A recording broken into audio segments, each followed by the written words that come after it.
12টা। এই স্কুলটা এখনো জেগে আছে।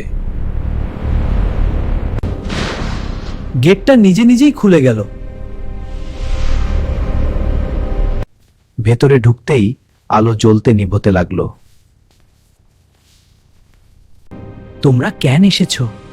এটা কি? আমরা এখান থেকে যাই। কে এটা লিখছে?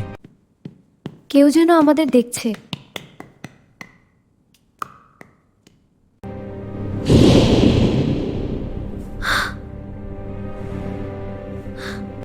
আমরা একা না।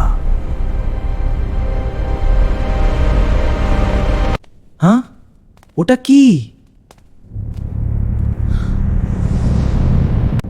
পেছনে তাকিও না।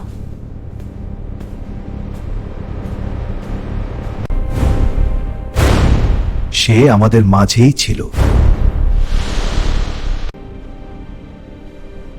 সে আমাদের মাঝেই ছিল। সে বদলে গেছে। কিন্তু তানভীরের চোখে কিছু একটা অদ্ভুত ছিল। ভূতটা হঠাৎ অদৃশ্য হয়ে গেল। ভূতটা কখনো বাইরে ছিল না।